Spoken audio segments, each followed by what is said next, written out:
अभी आपका वॉइस जाएगा। हाँ।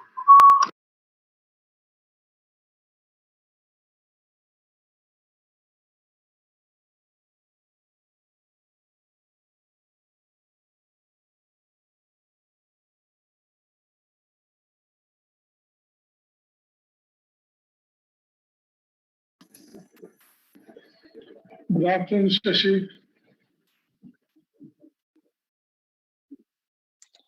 Good afternoon, sir.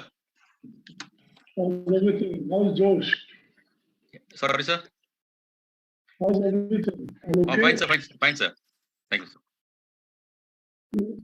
Okay. I'm also doing that. Yes. Good evening, Captain Josh. Captain Bajaj is there, already there. Almira is also there. Good evening, sir. Good evening. Good evening, Captain. Captain Basin also joined us. Yeah.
Settled. Okay, 5 minutes.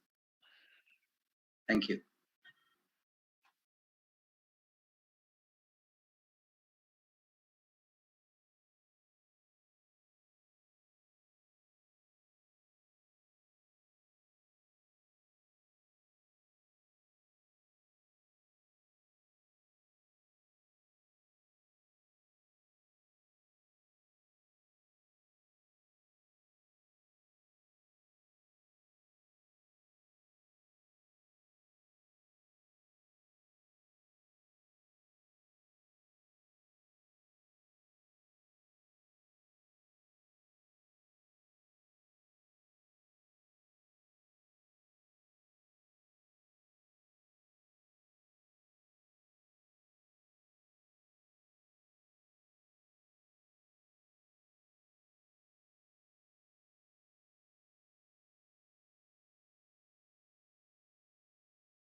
everyone? Yes, we can hear We can you. hear you. We can hear you. Yes. Yeah. You can hear me, yes?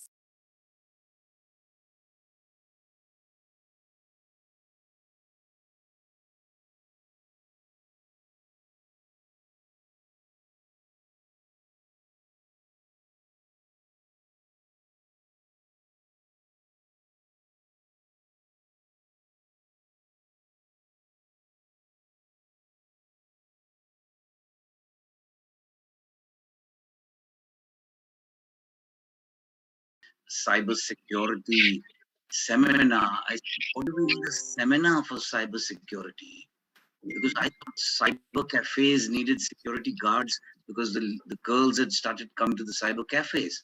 I said, but I don't need to attend such a thing. And he said, Captain Almeida, it's not about security guards. He said it's about malware and spyware and beachwear. And then I said, beachwear. Oops, let me go quickly because I heard 43% of people sit in their beach shorts when they're watching seminars and webinars. So I quickly got off my beach shorts, I put trousers and I came. And now I'm here all seated, all set for the webinar, folks. And I hope all of you are ready for us, okay? So at the onset, I am just going to give you the gist of what's going to happen. All right, that's me, Captain Almeida. I am the treasurer of CMMI, and I'm also the editor of our Command magazine. And I'm really honored to be welcoming all of you. So welcome everybody to our Maritime Cybersecurity webinar. And this is going to be a reality check for everyone. So soon after I welcome all of you, I'm going to call upon Captain Jha, the master of CMMI, to give his opening speech, and thereafter I will hand over to Captain Bharadwaj, Dr. Bharadwaj, who will convene the session. We have Miss Anu Khurmi, who will be the speaker. This will be followed by a question and answer session, which will be conducted by Captain Mahendra Bhasin, who is the Secretary General of the Company of Mariners of India. After that, we will have the vote of thanks, which will be rendered by Captain Sasikumar, CEO. Thereafter, we can throw the mics open, and any one of you would like to talk and ask questions, you are welcome. But we will have the formal question and answer session, which, all going well, will commence at 1700 hours. So, ladies and gentlemen, once again, welcome to the webinar. So, coming back, I was told that 82% of people didn't read what was sent to them. They don't read what is sent to them. So we have the overview. Okay, the overview says that the webinar will cover Templar Executives Maritime Cybersecurity Context, which will include the legislations and the compliance, the threat landscape, the risk mitigation, and the value of building a positive cyber resilience culture and capability. Now, having heard that, and we realize why we are here. So, ladies and gentlemen, once again, welcome all of you to this webinar. This is Captain Teslin Almeida, now calling upon our master, Captain Jha, to take over and give his opening speech. Captain Jha, please. Thank you. So before that, let me give you one of the do's. Okay, the do's is please do keep your mics muted. All right, that's the only request we have. Do keep your mics muted, and only those who are going to speak will unmute and speak. Thank you. All over to you, Captain Jha. Good afternoon, ladies and gentlemen. Am I audible? Yes, please. All right. It's a really very interesting topic. I'm also very keen to learn about the cyber security. Seafarers is facing all sort of challenge. Whether you have on time, not money part, process to keep. Many companies have already formed SMS manuals and all everything is there. Cybersecurity is written there, but really, I'm not sure how many companies has started working on it. Very recently, it was asked, what do you do in the cybersecurity? My only reply was, keep changing password every week. And auditor was happy. He did not ask me anything more. So let's hear Ms. Anu today, increase our knowledge, for it is the future. And if you are held up, or if you do not know, you will lose a lot of money, a lot of documents, a lot of everything, peace. So let's listen and implement some of the things as soon as possible. Thank you for coming here. Thank you very much. Please. Thank you, Captain Jha. And I will hand over to Dr. Captain Suresh Bharadwaj to convene the session. Thank you very much, Veda. Thank you very much. Well, ladies and gentlemen, we are 9 months down the line since the cybersecurity has been mandated for shipping companies.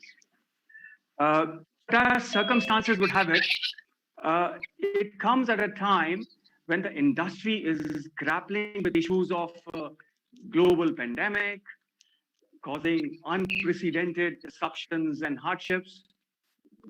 And in this milieu of critical issues like crew changeovers, the repatriation of errors, also willy-nilly lies the increased use of social media, and of course, accelerated digital adoptions.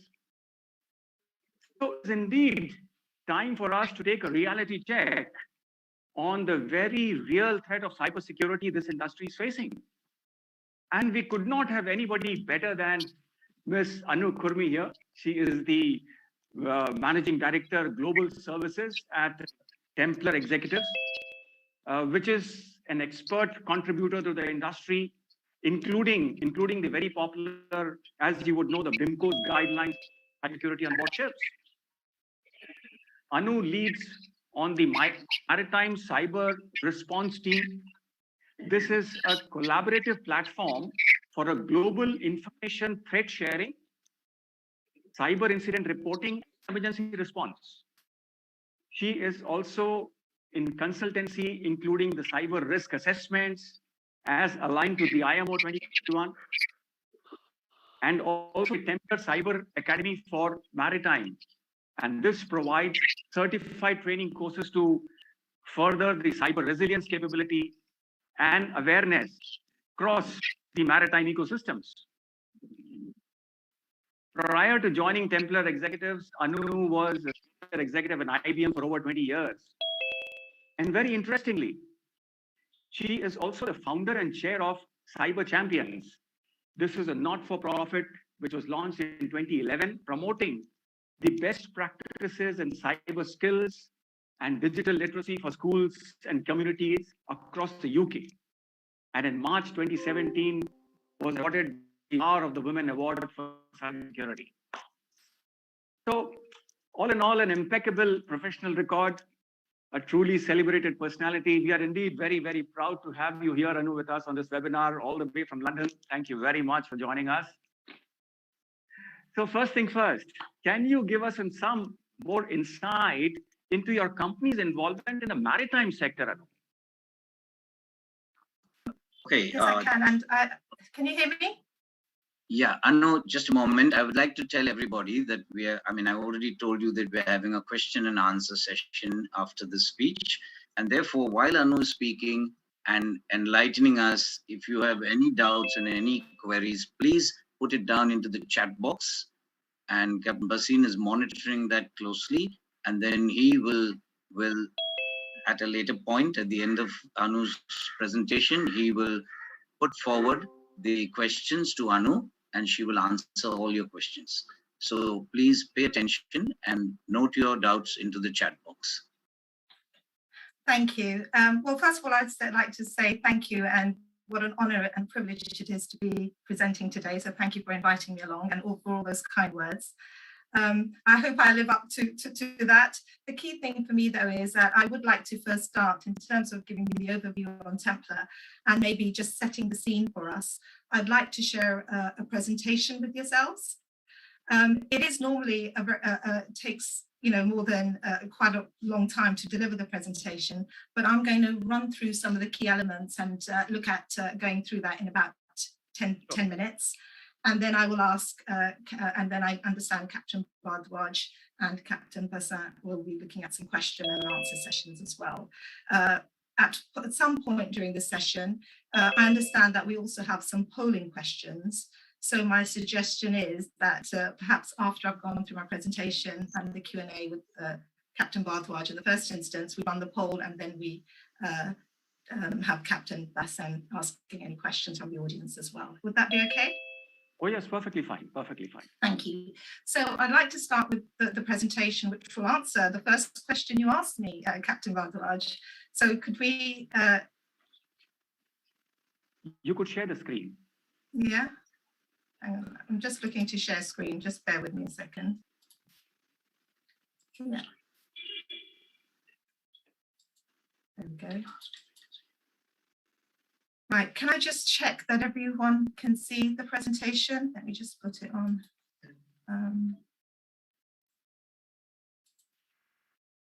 Right. Is everyone able to see that? Please. Yeah, we can see it. You can see. Please go ahead. Marvelous. Okay. So just very quickly, we will go through an overview in terms of introducing Templar executives. We will talk a little bit about the threat landscape, which you have already referred to at some length, and what the reality of that is today for us. We will just very briefly touch on some of the legislative aspects that are, and guidances that are impacting the sector and are current today. And then we'll just go through a little bit on risk mitigation and values. And again, you've already touched on all of those areas. So this will just be reinforcing some of that with some detail. So without more ado, let me go through this. So Templar Executives, we're a cybersecurity company based in the UK, but with an international client base. We were established in 2007, during which time we were working in the Cabinet Office with the UK government, and we helped write the UK's first national information assurance strategy. It wasn't called a cyber strategy in those days, it was information assurance.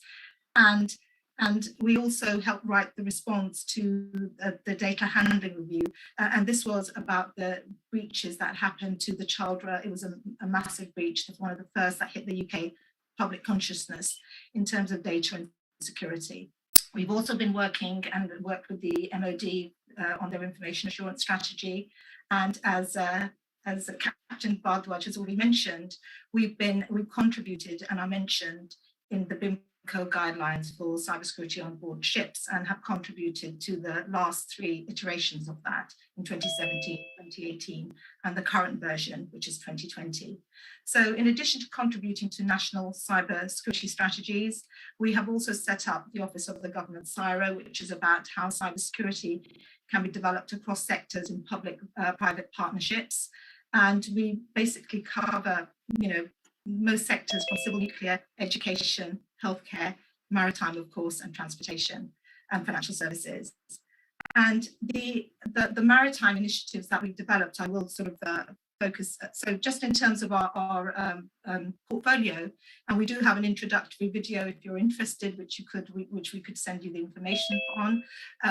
It covers everything from business consultancy through to our world-class cyber academy, which has probably the largest portfolio of NCSC, which is our security agency in the UK, but renowned worldwide, NCSC certified training courses. And they include maritime e-learning and maritime leadership awareness board presentations as well. And that's one of the things we do specialize in, which is board and leadership presentations, because as you know, it's a challenge to context cyber into a business agenda, and we address that very effectively. So just in terms of a few minutes on our key initiatives in the maritime sector, this just summarizes some of the areas that we focus in on. So we have assessment tools through our, based on our experience doing risk assessments across different standards across with global clients. So this really corresponds to the requirements of the IMO guidelines in terms of identifying cybersecurity risks to ship operations and measures to backup systems. We have our MCERT, which Captain Bardaj has already mentioned and was in the introduction, which is our threat intelligence and emergency response platform. And again, this refers back to the IMO guidelines in terms of business continuity, restoring systems that are impacted in the event of a cyber attack, and also looking at contingency planning for a cyber event so that we are prepared in terms of our response. And finally, we have last but not least, our Templar Cyber Academy. And again, this is all about one of the absolute fundamental milestones in terms of what we have to do for cyber, which is embedding that culture of cyber risk awareness and making it everybody's responsibility and everybody's agenda, and raising that awareness and upskilling ourselves. And we do have quite a lot of partnerships. One of the ones I thought might be of interest, and and maybe a subject for another day, is the area of insurance. And we are partnered with a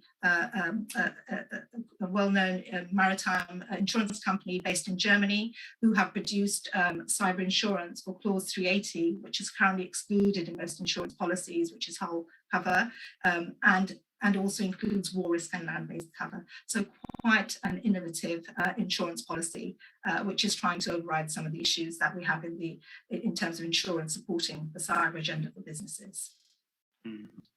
Just in terms of background, as scene setting, we know how important the maritime sector is for the global economy. Over 80 to 90% of the world's freight is shipped via ships and is dependent on that sector. But we also know, and so is our national prosperity. So it's very much part of the national prosperity agenda for every nation. And globally, we know the sector is going through change, not just because of the issues around COVID and the pandemic, where we have all experienced hardships and many challenges and issues, but also because of the way we are seeing digitalization becoming fundamental to the sector in terms of efficiencies and operations, the sort of evolution of protection and nationalism, which is evolving, the sustainability agenda, and of course, regulation and compliance, which is trying to capture how we respond to these changes, with IMO leading the way. And it was recognized by the DCSA that cyber impacts all of these, and maritime is seen as one of the most, in terms of cybersecurity, one of the second most targeted sectors. And that for us sets the context. So just generally, this slide, and again, I'm going to be brief. We could talk at length about all of these slides, but in the interest of time, just in terms of scene setting, the risks in terms of cyber globally are growing, and whatever the numbers that you see here, it doesn't really matter, because what does matter is the numbers are big and they're growing. So whether you believe them or not, everyone can't be wrong. And it's not just about the industry, but it's people like the World Economic Forum just in 2020 said that cyber attacks on shipping critical infrastructure were one of the 5th top risks in 2020. And you have to believe that, whether you wish to be skeptical or not. I mean, all the sectors are under attack, so I don't want to sort of say it's just maritime. We know the health sector has gone through major, and we work very closely with the health sector as well, and I align it very closely to maritime in terms of a critical sector where the impacts have been huge in terms of cyber attacks and are growing. So is education, and we know financial services are probably more mature in terms of their progress in cyber, but all of these sectors need to keep up. And I think maritime has had a history of having a lot of focus on physical security, and is now coming to grips with how they manage that cyberspace challenge. Anu, can I interrupt here? Anu? Yes. Okay, Captain Sasikumar, you're going to say? Okay. Ma'am, there is a request from the participants. If you can speak a little slower, so Okay. that, thank you. I will do. Sorry about that. I will Thank speak you. slowly. I will try. I'm very enthusiastic about this subject, and you will see I run away with it, but I will certainly. And if I start speeding up again, please do, make sure you tell me. So This is just a summary of the work we've done with the MCERT. And this summary is just, I mean, if you look at it, it's just October 2020. We don't need to go back to MESC and 2017 and the NotPetya malware attack, or the other attacks that have happened on some of our largest shipping organizations, Anglo Eastern, Costco, CMG. We don't need to go back. This is just a small snapshot which shows that there are different kinds of attacks: data breaches around government documents, ransomware. I mean, just recently, over the past few days, the Petrologist Canaris attack, viruses. They're all there. They're all a mixture of different kinds of cyber attacks. And if someone tells me that maritime isn't attacked as a sector, that we are below the radar for cyber criminals and nation state and other threat actors' interests, I would disagree with that completely, because they are looking for the most vulnerable sectors and they don't care who they attack. They just will try everything. And sometimes you may not be a target, but you can certainly be a victim, as a lot of these organizations, including MESC, were. So we don't need to go back in terms of looking at all the other attacks that have happened that are etched in history. We know it's happening today. And like I said, this is the kind of data we monitor and capture through the MCERT.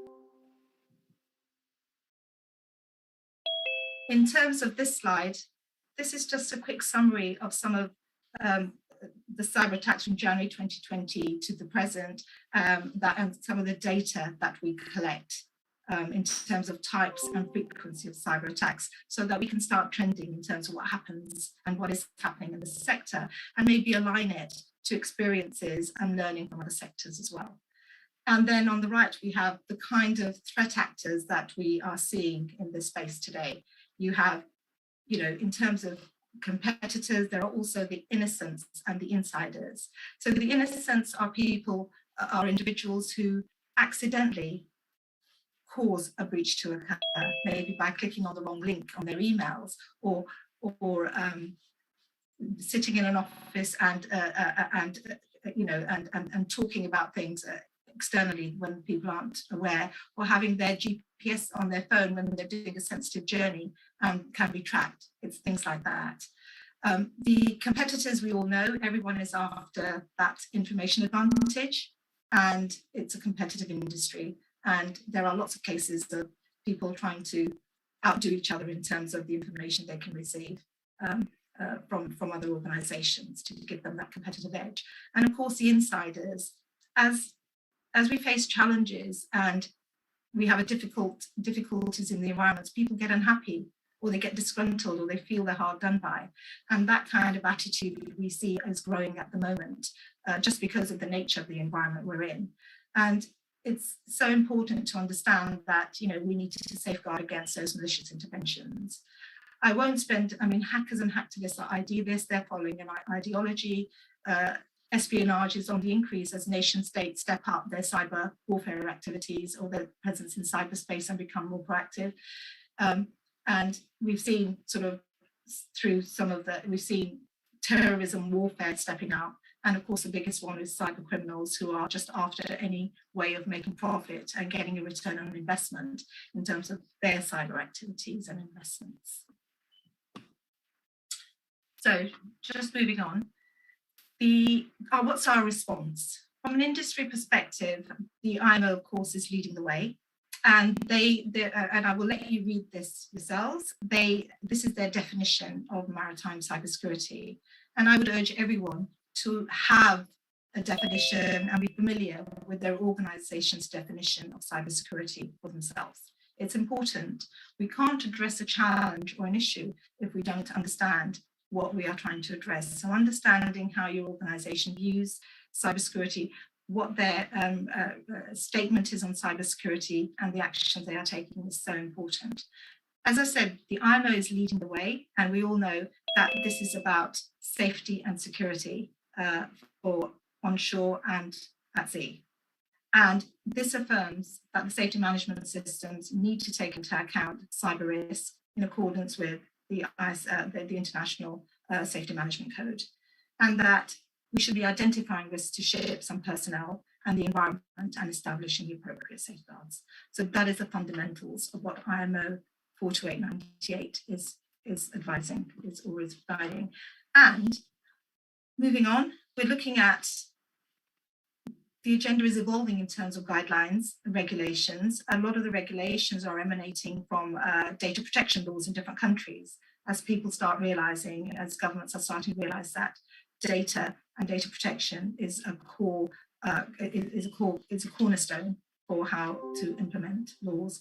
The difficult challenge in all of those is that it has to be by global consensus, and that's always going to be difficult, and if not impossible to achieve properly. And we're fighting an arena where cyber is borderless and it's lawless. So you are not fighting fire with fire. So these are some of the organizations that are working to support the IMO guidelines on cybersecurity and safety at sea. And we are seeing the DCCSA, the BIMCO guidance, which we've already spoken about, which are probably leading the way. We also have class societies who are also putting together lots of guidance. And of course, you've got organizations like ourselves who are working that cyber agenda to make cyber not just in terms of addressing risk for business, but also how it can be an opportunity for businesses. And underpinning all of this is the recommendation that we followed in this framework, which is an international standard. That's a very good point. You said not only the risk, but also looking at turning it into an opportunity. Yes. And a good example of that, Suresh, before I carry on, is MESC. So MESC, in the maritime sector, we have lots of examples in other sectors as well, where that culture and mindset is changing. And we don't just see cyber as a threat, but it's the other side of the digital coin. So if you do digital, you have to do cyber. It's not, one doesn't go without the other. And MESC, for example, when they were hit by the NotPetya ransomware attack in 2017, their response was to throw everything at their cybersecurity remediation and get themselves fit for purpose in this new world. And they now talk about cyber as a business opportunity rather than a business threat. So a big change in mindset.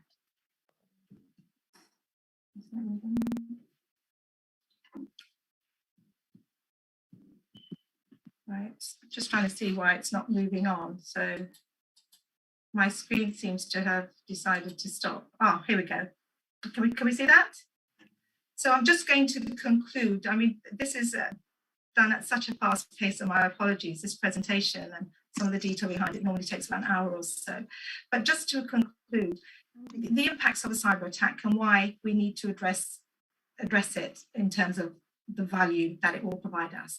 From a financial perspective, as I mentioned, there is a big step up in terms of penalties if you don't observe data protection laws, and also, the public is much more, aware of these things and expecting the regulators to do things about it when companies do cause a data breach. Crew safety is absolutely paramount, and there are examples of crew safety being compromised with pirates listening in on GPS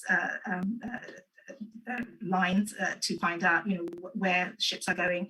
You get GPS spoofing and all sorts of examples, which again, in the interest of time, we won't go into, but they are commonly being spoken about. The reputation aspects of cyber are absolutely key. If you were a charterer, would you be looking to hire a ship management company that had good cyber security protocols in place, or would you not care? And in this environment, you can no longer afford not to care. We talk about client losses, and that erodes public confidence and clients. And of course, from an operational perspective, you want to be as efficient and as effective as possible, whilst observing all the compliance criteria that you need to. So, moving on, what we do, and there are many others that respond in similar ways, and there are many solutions and activities out there for us. The kind of activities and the issues and challenges we've just spoken about sort of have developed, they were the nucleus of setting up the MCERT, responding to cyber incidents and being able to do that anonymously, because sharing of data is very, very difficult, and people don't want to do that. analyzing and collating data feeds, because intelligence is the best friend we have. Proactive intelligence and actionable intelligence is the best friend we have when we're looking at trying to outwit those cyber criminals. And creating an industry forum for collaboration is so important and so difficult, because, you know, how do you share information without compromising your business? But there are lots of examples of doing that. The financial services have had certs that they've set up for many years, and NISA are putting together collaboration environments. So that trend is starting as people are starting to realize that this is something that we have to look at and try to address. And of course, you know, you can't operate a business if you're not compliant, and addressing compliance issues is absolutely key, not just to the business agenda, but to the safety and security agenda of all who work in the sector. And there is a video that you can have a look at if you want to find out more on our website. Just a little bit, the attacks aren't going to go away. The other thing we do with the MSA is we monitor IoT attacks and other kinds of attacks and create sort of charts to look at if we can start trending, seeing what the trends are looking like and what we can see is being attacked in terms of environments on board ships. So in terms of risk mitigation, I'm sure we're going to touch on this later on today, but the whole area of risk mitigation is so important. And there are lots of different risk assessment methodologies. The recommendation from IMO is to base it on the NIST framework, which is a good, a very good baseline. No one is enforcing a lot of this except in terms of the compliance arena. So it's best practice guidelines for the most part. And it comes down to port state authorities and flag states to try and implement this and enforce this according to their appetite. And that's it. So I'd like to thank everyone for your time. And I'm going to stop sharing. And I hope that was of interest. And over to you, Mr. Captain Bhardwaj. Yes. Thank you, Anu. That was a wonderful presentation, overview of what you do and in general. But one concern that comes is this industry, shipping, is driven by regulation. Big companies, yes, but there are many other small companies. And it has been seen that no amount of guidance or best practices can actually make any difference. Either it has to be a regulation or a customer pressure. And the methodology which has been prescribed is integrating with ISM, which is in fact a very noble perspective, because like safety, we need to see the evolving risks and the vulnerabilities, and it needs to involve everybody. It is not just the IT guy's baby. So you can't have a technical standard per se because of the very rapid changing of technologies, and remember, the hackers are 2 steps ahead. So, but then what is happening is ISM is largely perceived as a paper exercise, and cybersecurity, there's a fear that's going to go around the same way, that do some documentation and business goes as usual. Anu? Yeah, no, that's if I understand the question correctly, it is cybersecurity and the IMO guidelines a tick box exercise now for the industry, as opposed to something that they generally have to look at and make it more. My view on that is very simple, and I think it's really a question of how you view cybersecurity. I think the IMO 2021 is, and it is basically they're recommending best practices, but they're expecting flag states to enforce those practices in whatever way they deem fit. But I think there is a lot of public stuff that's driving this agenda now in a way that wasn't understood. And every day we're reading about cybersecurity issues in the papers. People are concerned about it. And IMO 2021 offers, by recommending that it's part of the ISM code and part of your ship management plan, we're starting that journey for the sector at the moment. And that journey starts with compliance to give it that catalyst to move forward. But then it has to be about how we as individuals and organizations wish to move that forward as well, because we can always do a tick box exercise. And I think IMO 21 gives us a unique opportunity to make cybersecurity a significant enabler of our commercial activities. So rather than adhering to the minimum compliance levels, we should be using it as an opportunity to enhance our maturity and frame cyber as a critical business enabler. And if we look at it that way, it will enable us to move, you have to look at it as a risk investment, as a business investment. I only have this much budget. My organization has to address all of these investments that we need to make. You need to understand what the investments you need to make are in cybersecurity and what the impacts are and what that return on investment is going to be to you, because you want to spend that budget wisely. So you need to look at it with a completely different mindset, not as an issue or a challenge, but as something that is absolutely fundamental to be addressed in the business. But what do you address and in what order and what priority? Does that make sense? Absolutely. And you also mentioned in your presentation that there are many sources of these cyber attacks, including state-sponsored, organized crime groups, and you also mentioned inside threats. Now, as far as shipping is concerned, where do you see the greatest threats emanating from? And are there any collective actions the industry might consider to reduce these threats? Okay. So to be specific about shipping, because what I will say is, in terms of the overall threat to cyber, if we look at ransomware and we look at, which is one of the biggest areas and growing and evolving at a rate that's unprecedented. So the majority, over 50% of attacks in that region, 40 to 50, are a result of ransomware. The majority of ransomware attacks are based come from humans. So if you were saying, what is the biggest threat? It's us, but we're also the biggest defense for our organizations and ourselves. So we have to turn ourselves into having defense abilities, which means understanding how cyber relates to us. So that's the overall threat. It's a human factor. And here in the UK, our National Cybersecurity Centre has gone on record to say that cyber attacks are caused, 80% of cyber attacks can be avoided if the human factor is addressed, which is an incredible number. Others have said 90%. So those numbers are still high. Anything above 50 to me in terms of addressing a risk, that's a high probability.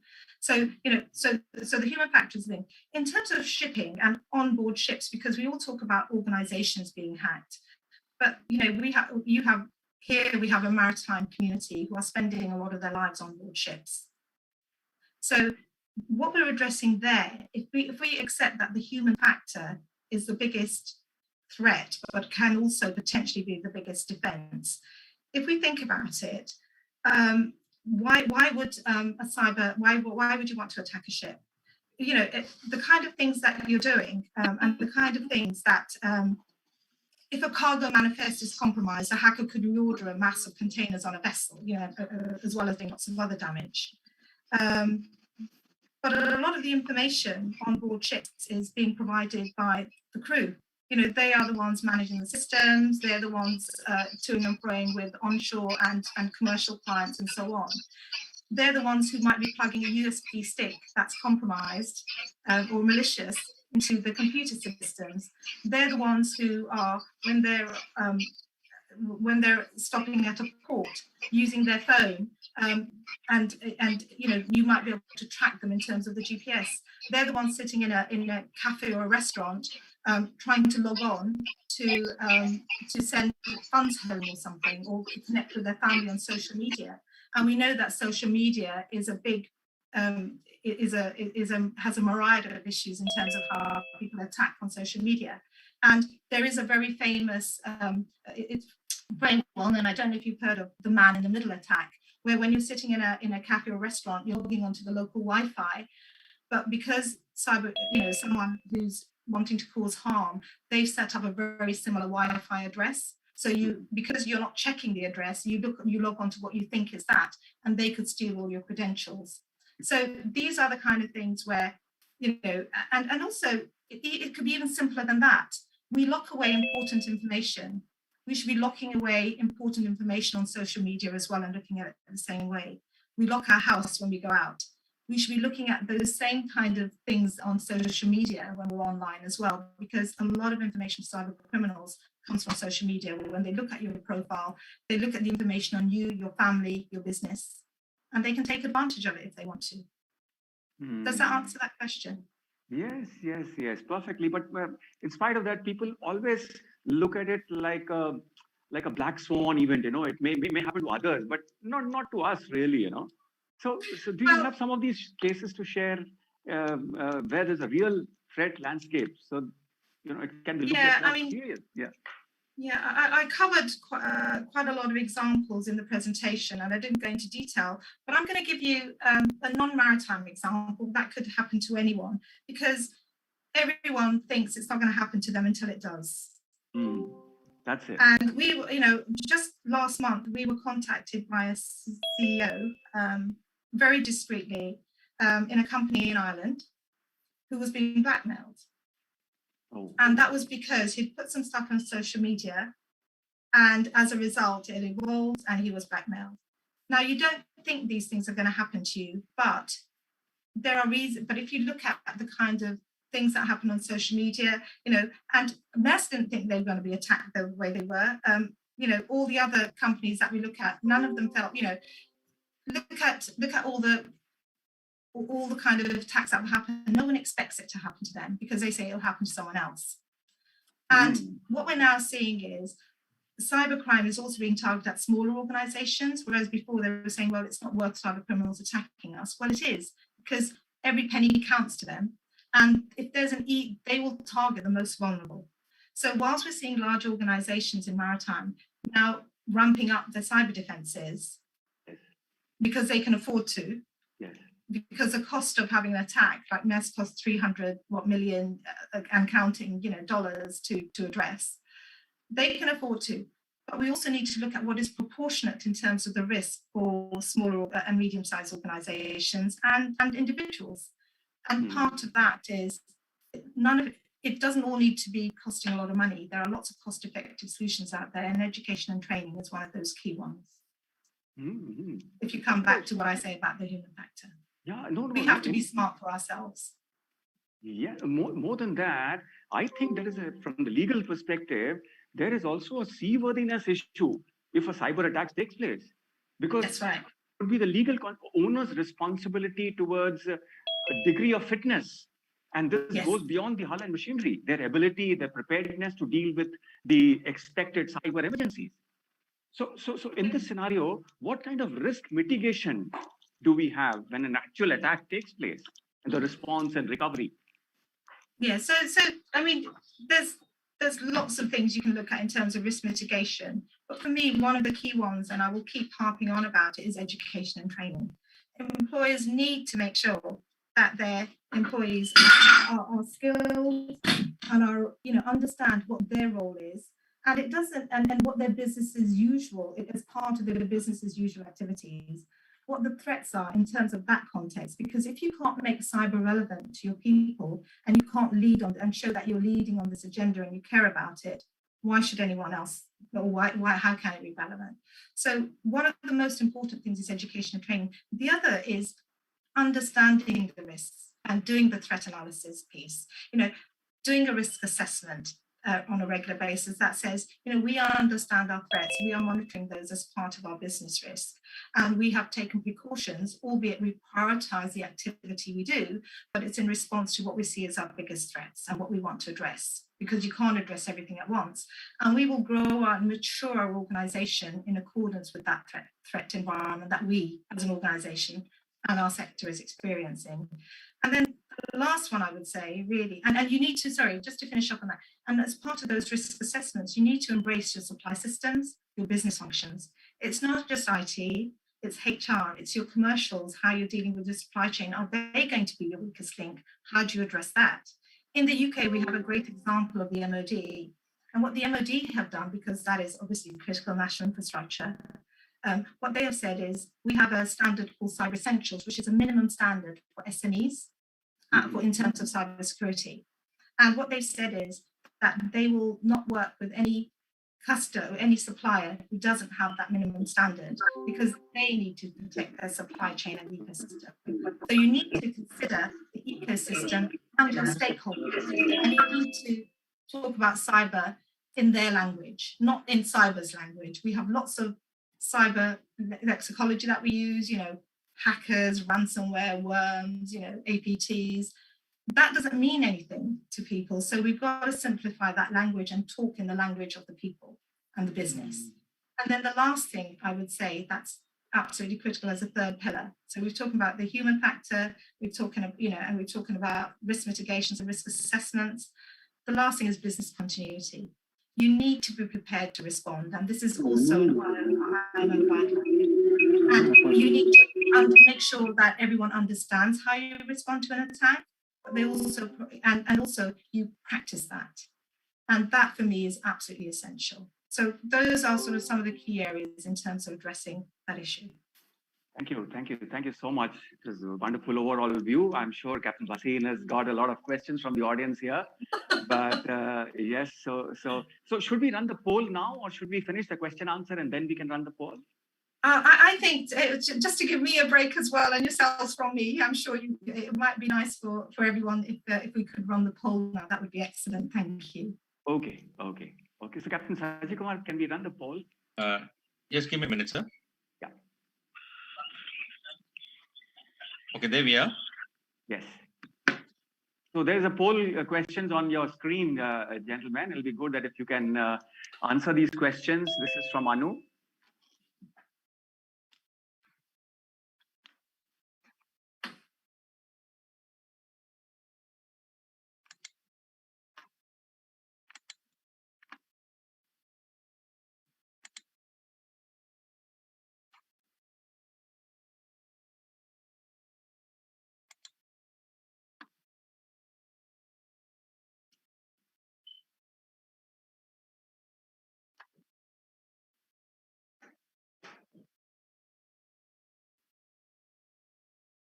Are we able to participate in the poll? Are you able to see the answers where we can answer? Who is that to? Suddenly got closed. It's not. They're only seeing the questions. Three of them, and then both one we could answer. We are only seeing the question. We are only just seeing the question, but no place to answer. It's not 100% answer. Because only two people have answered, looks like. 2 of 73. Everyone, we can do better than that. Shut in very quick time. The poll closed very fast, sir. It was no time. Yeah, if you reopen it, then probably we can. I agree. The poll was very fast. We could not get 5 minutes. It's open now. It's open. Yeah, and I really appreciate. I think it's really important to understand from yourselves what is where you are with your thinking. So thank you everyone for filling that in. Okay, I've answered. I've replied. There's some more answers coming in now. That's right. That's excellent. Thank you. You've got to finish everything and then submit.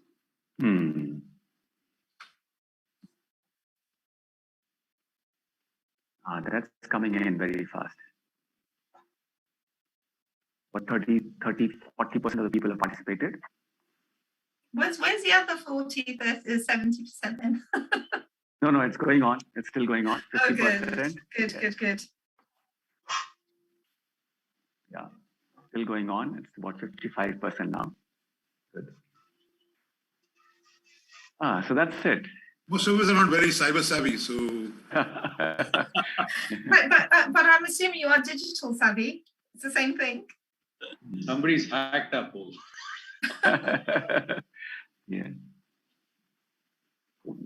Yeah, so good 65-70% have participated. Yeah, I think we can take the results now.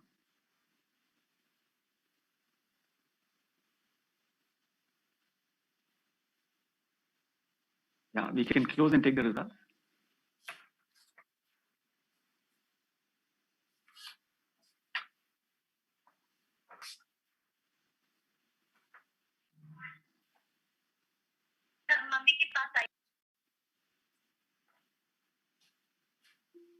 What do the results look like?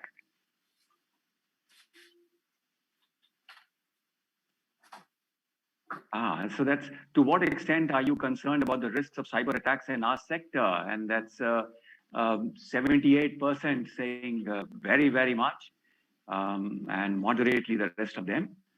Do you believe cybersecurity is a high priority to your organization? And 90%. Yes, say yes. And does your organization? We've got an audience that's already on board. Forgive the pun. Does your organization have adequate contingency planning in the event of cyber incident? Oh, that 63% says yes, they already have. And about 40%, 37% say no. Do you believe you know enough about cybersecurity and how it affects you and your role through the training provided by your organization? 43% yes, 49% no, training not adequate, and 8% no, training provided. That's it.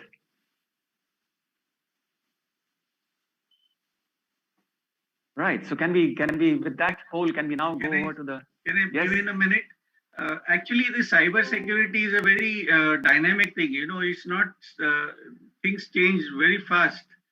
It's very difficult to keep up with the thing. Every time you create a antivirus, you got another one coming. You don't know which way. They're too fast. Okay. They call it the fourth wave.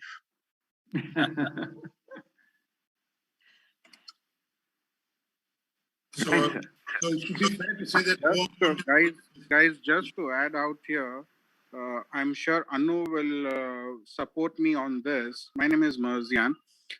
So there is every 39 seconds there is a malware attack happening all across. So do you think your antivirus is up to those standards to ensure that your recent malwares or Trojans are protected or are captured in the antivirus? I don't think so. No, and there are different antivirus solutions out there, and some are free, some you have to pay for. And because of the complexity of the cyber agenda, just relying on an antivirus isn't going to address the issue, even if you have a great solution in place, but it does help. And cyber is all about mitigating the risks.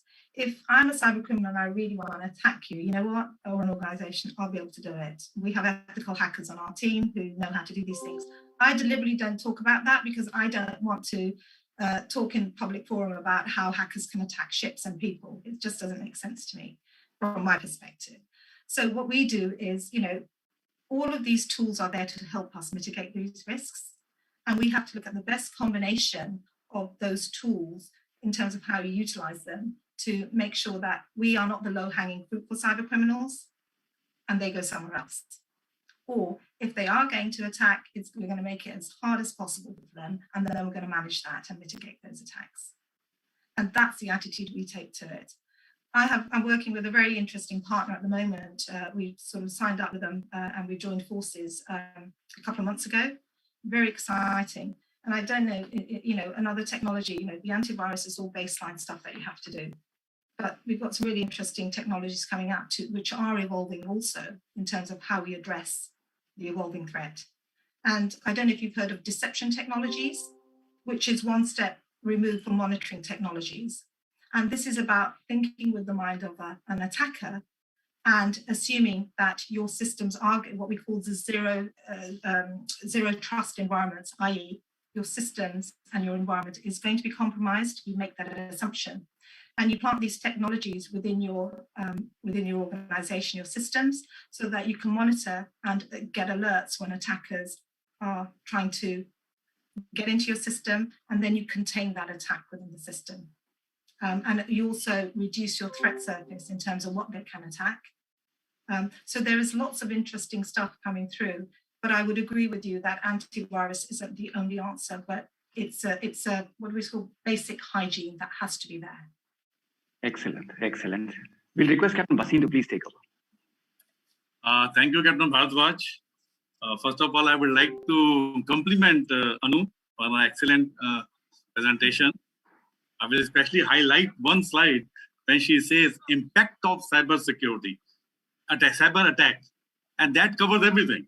You say financial, crew safety. You say reputational, client loss, and then you say operational, legal. I think in a nutshell, you have covered the whole thing, which can affect anyone. Excellent. And I have lots of questions for you, Anu. Lots of questions. I will start with number one from our very senior person, Captain Suresh Amarko. His question is, most recent cyber breaches have succeeded in reaching all parts of enterprise. That's why I mentioned that slide to you. What kind of firewalls or other security measures can be placed locally to limit the depth and range of the cyber breach? Oh, that's a big question. And we've mentioned a few. But in terms of system, I mean, are we talking about systems or are we talking generally for an organization? Actually, his question was what kind of firewall or other security measures can be placed locally to limit the depth and range of the cyber breach? Well, I think, for me, this comes out of the health checks that you do in the risk assessments. There are lots of technologies out there, and whilst we assess a lot of them when we do our risk assessments, we don't necessarily recommend anyone unless we feel it needs to be recommended because there's a huge exposure. You've got different solution systems, and that's why you have the IT teams in there, or you have people like us doing IT health checks to recommend the kind of firewalls you need. It comes back to the same as the antivirus question. Fundamentally, there are certain technologies that you should have that will protect your organization or at least raise the bar as far as you're concerned. But it's not just about the technologies, and this is where I think there is this huge dependency, and we often find that when we do the surveys that we run for a lot of our clients as a precursor to some of the work. Everyone thinks that if we have firewall technology in place, if we have antivirus, if we have monitoring systems and solutions in place, that we're protected and someone else is doing it. It's not us. That's all wrong. We've already discussed the human factor. The biggest response in terms of how you protect yourself isn't just the technology plays and being dependent on that, it's being dependent on yourself. You know, cyber is about addressing people, process, culture, and the ICT. And that's the way I would answer that question at the moment. I can go and do you a check on firewalls and others, but it depends on what you've already got, what you need. But backing that, are you optimizing as well as picking the right technology? And it doesn't necessarily have to be the best technology. It needs to be the right technology at the right price for your return on investment. Are you also backing it up with the right processes and policies within your organization? Because you can have the best technology in the world, but it takes one person to press a button and click before they think, and you're compromised. No, I fully agree with you. We use a lot of firewalls all the time, and the problems are still ever going. Thank you, Anu. My next question is from Captain Teslin Almeida. He says, we hear a lot about cyber attacks in maritime industry, but what is the motive for attacking ships at sea? That's an interesting one. And I think that's a really, really good question as well. I'm getting some good questions today, so I'm having a little pause just to think about how I would answer that one. We know the obvious motives of why cyber criminals attack organizations. It's for gain, financial gain. That's the overriding agenda. We know for hacktivists, it's about the political agenda, the idealistic agenda, and it's about ideals. And you can't easily steal a ship. So why cyber criminals interested on sea and the maritime piece? But what we are seeing and hearing, and not every attack is reported, and that's another big issue for the industry, that there are so many that are publicized, there are so many that go under the radar in terms of cyber attacks. We are seeing sea crime incidents and people being more concerned about sea crime incidents. In particular, if you look at some of the countries like Iran, China, you've heard at North Korea, you're hearing a lot about the increase in terror-related incidents, and Russia even, across the globe. And we've seen militaries, national militaries, being deployed out at sea to protect our vessels. And that's an interesting development now in terms of what the cyber agenda, what the cyber attacks are causing. We had the example, and I'll use the one in February 2019, although there's some more recent examples, where a terrorist attack in Dubai-based port operators in Somalia highlighted the risk of doing business because, that was an example of where the canal is the fastest and most popular maritime trade route between Europe and Asia, carries about 10% of the world's seaborne trade. And you've got scenarios that say, imagine if that was disrupted. When Ever Given blocked the Suez Canal just recently, people thought, is that a swan type incident, and what happens if that had been a cyber incident? So people are concerned about the impact of these incidents in terms of vessels and maritime. And that's before you even look at the examples of where pirates have hijacked communication systems to try and,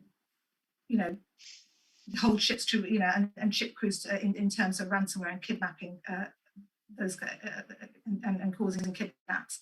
So I think it's evolving, just as we talk about the cyber agenda evolving. I think the threats to vessels at sea is also now evolving, and we haven't even spoken about the kind of systems you've got on board ships that can be subject to an attack, and people stealing credentials, maybe valuable research when they intercept the satellite systems. If you're a research organization and you've got vessels at sea who are looking for, I don't know, oil deposits or doing research, that could be of benefit to others as well, because they're interested in that kind of information advantage. Does that answer sort of that question a little bit, I think? Thank you. Yes, Anu. Yes, thank you. I will move on to the next question. It is from Mr. Amay Gadgil. Something practical aspect he's asking. He is saying, we all adhere to the company security policy and do not disclose ship details, especially the commercial aspects. Then there are so many popular websites which show ship route, speed, parts, port of calls, even the real-time data at a click of a button. Now, if these websites exist and all data is readily available, how can we encourage people on board to follow cybersecurity policy and take necessary precautions? I think it's not just about the data that pinpoints ships. Cyber is a lot. There are a lot more impacts on cyber, and I do agree that when you look at AIS systems, so on, especially AIS systems, it is really, really difficult. Because this is what the cyber industry does. Norway have a great system where they can pinpoint their ships because the justification for that is because we need to know where the ships are so we can protect them.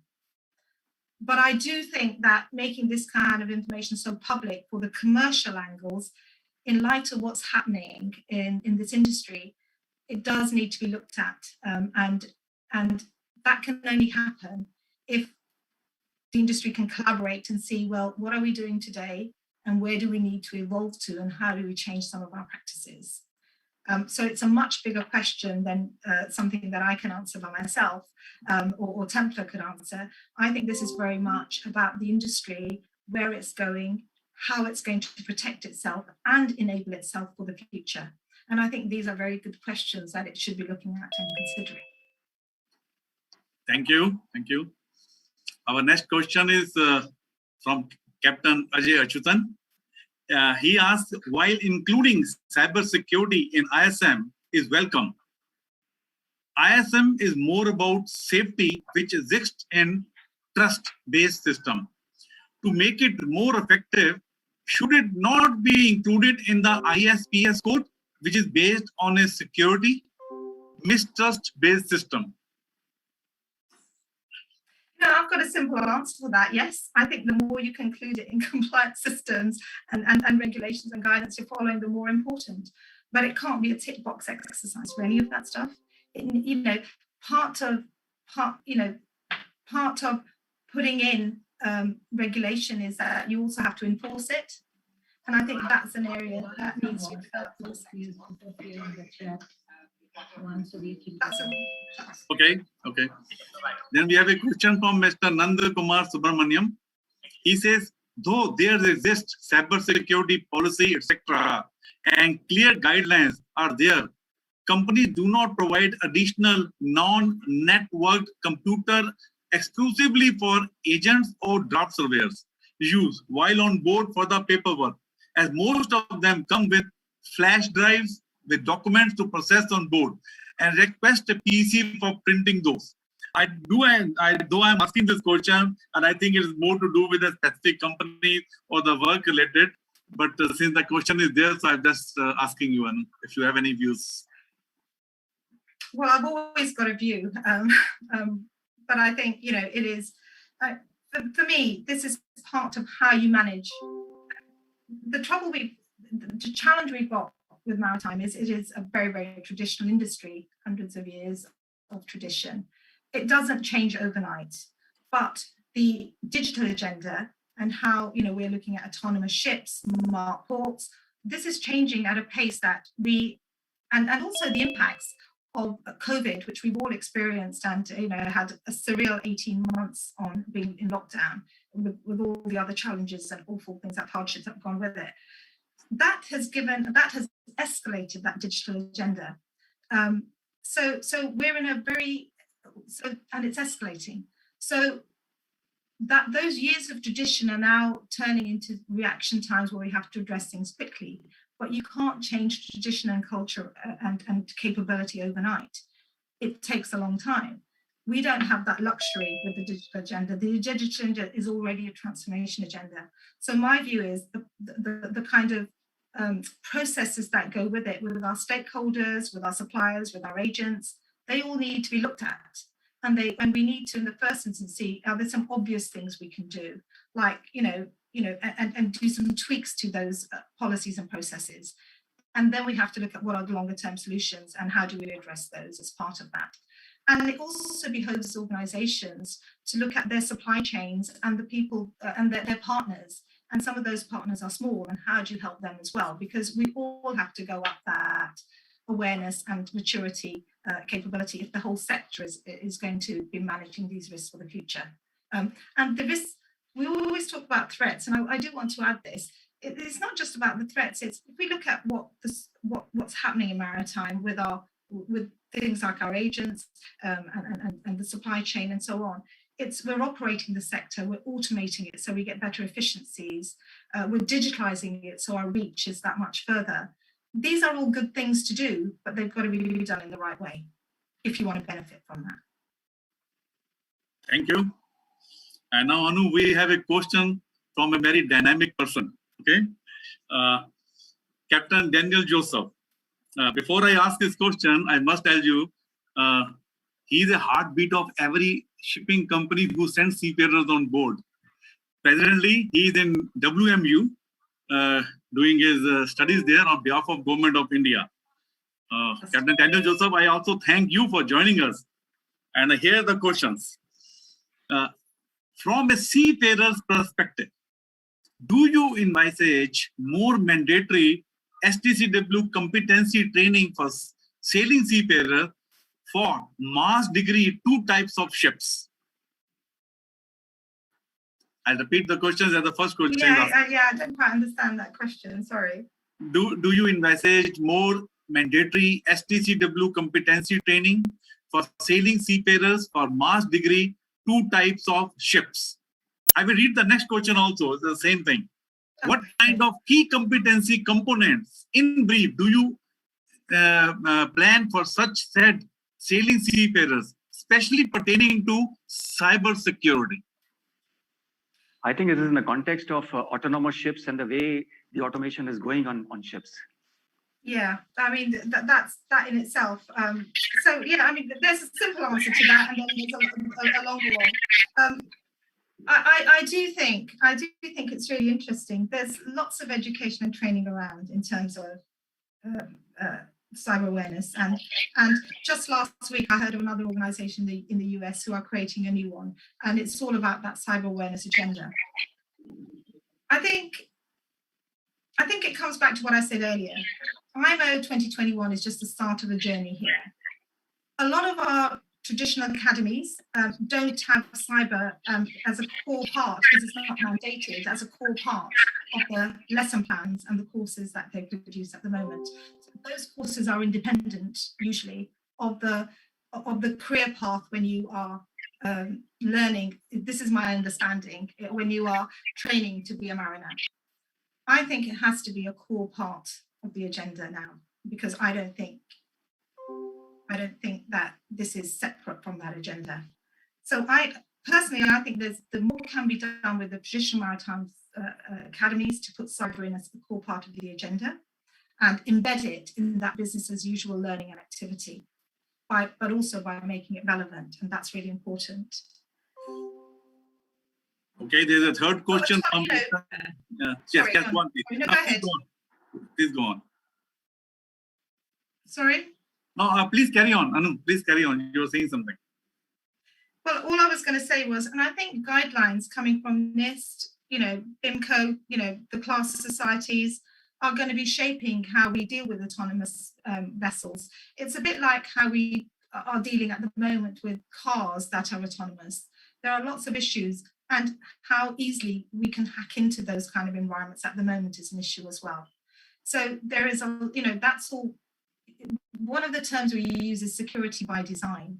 Now that isn't something when you haven't got greenfield sites, is something that companies can do easily today because they have legacy systems, which in themselves and they don't have that segregation between OT and IT systems.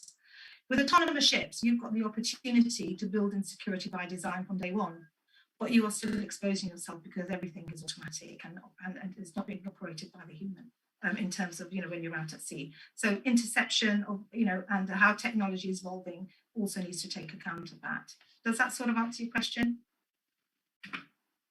Okay, I'll move on to his last question. He the same thing is asking, what are your views on the types of additional training requirement which would be required for sailing seafarers for safety switchover to shore control centers? And then he says Mars degree 3 types of ships. So maybe it is also, Captain Bhardwaj, to do with the autonomous ships, he's asking? Yeah, that's the next grade of automation where the whole ship is controlled. I'm not quite sure I'm understanding how this question is different from the autonomous different ships. levels of automation he was talking about, that this level of automation where the complete ship is controlled by people sitting ashore. So need to have a That's kind usually of So I think it comes back to understanding what the challenges and issues and threats could be from doing that. And I think assessing what, from a shore perspective, what are the sort of threats to our shipping, to our autonomous ship that we need to be addressing. It's having that awareness and understanding, because how can you address any issues or challenges or threats? You're setting the ship up, we don't have to do anything more. That's not how, you're still going to have to monitor where it's going, how it's going, what it's doing. So I'm answering this quite generically. So from that perspective, you need to understand what the dangers to that environment could be and that ship could be. From a personal perspective, you need to understand, in terms of basic awareness, why it's important from your perspective. And again, it comes down to the upskilling and education and training that you need. And a lot of it is basic best practices. Because if you have awareness, you have understanding. And if you have understanding, you can react and respond effectively. Thank you, Anu. We'll move on to our next question. That is from Captain Yasho Varman Sharma. He asks, AIS data relays ship info to all and sundry. Can this be seen as a threat to the ships in terms of cybersecurity?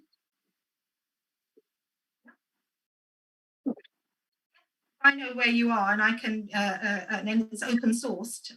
If I'm looking to target a ship or an individual, why not? I mean, I see, but at the same time, it's also justified as protecting the ship by knowing where it is at any one point in time. So it's a quid pro quo, really.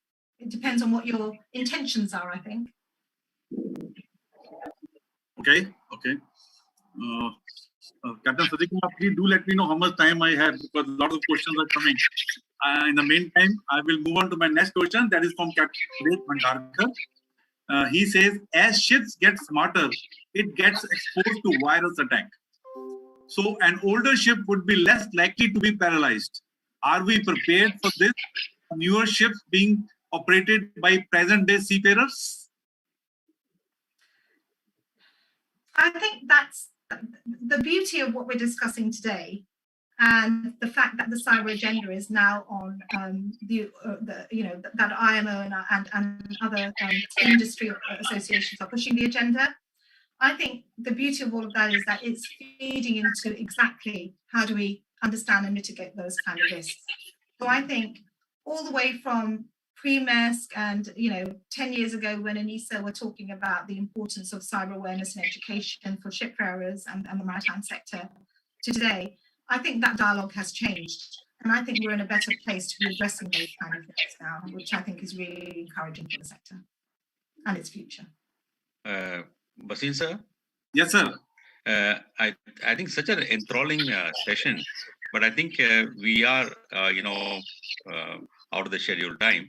We can give one more question. Oh, give me two. Give me two, please.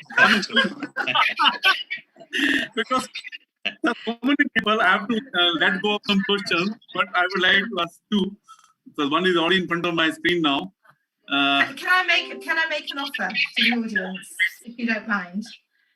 If you do have any questions that you've put into the chat that we haven't been able to address, I'm very happy to take them offline, have my team respond, thank you so much. and we will send them to the CMMI, and they can circulate those to you. Yes, sir. I will ask one last question because somebody is there. Is there thought in place for cyber security on automated ships so that they don't become potential drones? Understand Japan is working on such ships. It is asked by Shobit Chaturvedi. Sorry, Shobit Chaturvedi. This is a perfect time to say I don't know enough about that question to answer it the way I would like to, and we'll take it away and I'll ask some of my experts who will to respond to you on that, if I may, because I wouldn't like to give you just a generic answer on that. So yeah. But drones are a big issue now in terms of that kind of technology and where it can go and the potential of it. That's for sure. Thank you, Anu. Last question. And why I said two questions, but this question is asked by Captain Sasi Kumar himself. So he says, cybersecurity is now a regulation. How does it affect the port state control? That's an interesting one. How does it affect? Okay, let me think. Okay, so port state controls, and we're looking at ports also moving into the smart ports arena. Affects national. This is even more crucial because national economies are impacted by what's happening to the national infrastructure, and ports are a key part of that. They're the hub and spoke. The way I think it's impacting is ports are needing to step up to see what kind of requirements that they have for themselves and for the ships that are visiting them. And these are international entities. There's an example in terms of European Union that we recognize the importance of commercial vessels coming into European ports, and they've mandated the operators and owners of the vessels that they abide by the security requirements of what we call the Network and Information System Security Directorate, the NIS Directive, which I think is an interesting move in terms of addressing the cyber agenda for ships and ports. One of the areas to watch, I think, in this area is the United States Coast Guard, USG, because they are very aggressively tackling that issue. In the past, what they've done is they've issued information on how they're going to proceed on ensuring compliance to the resolution, and they've instructed their marine inspectors and port state control officers on how to evaluate an SMS and what actions to take in the event of non-compliance in terms of that cyber agenda. They're also instructing commercial vessel operators and owners to perform a facility security assessment to assess and document the risks and cyber security vulnerabilities associated with the computer systems and networks. And since the Biden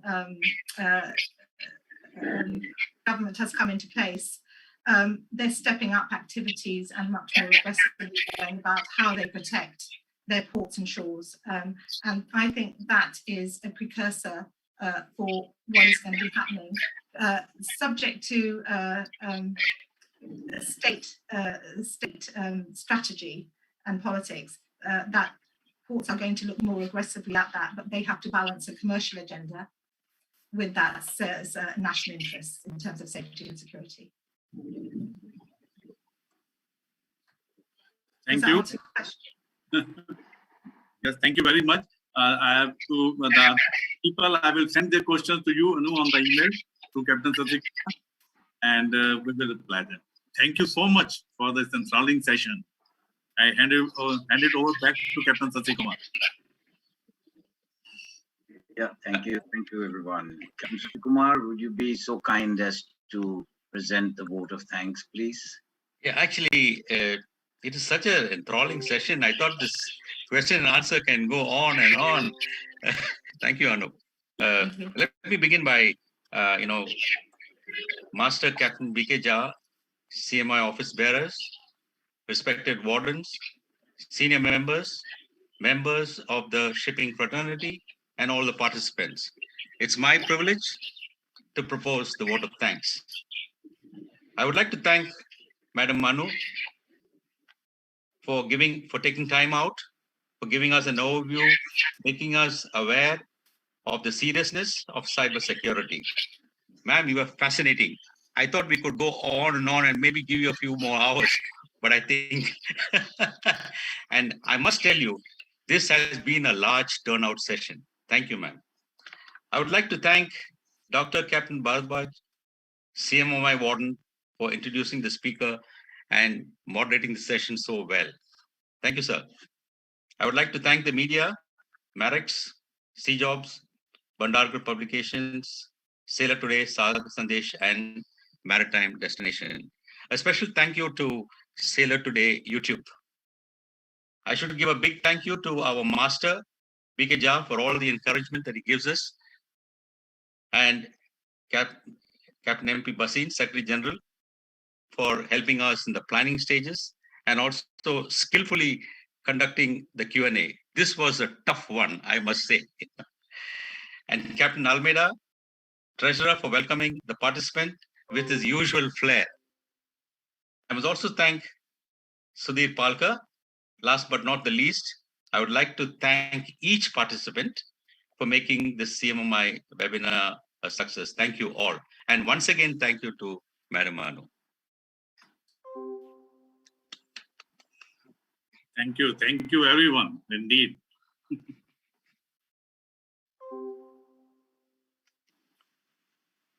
You're muted, Anu.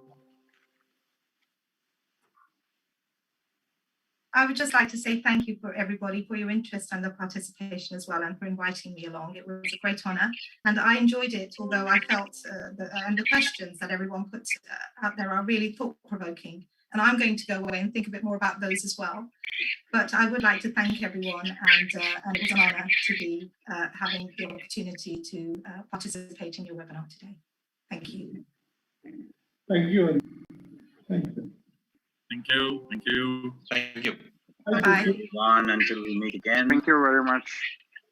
Bye-bye. Bye-bye. Thank you very much, sir.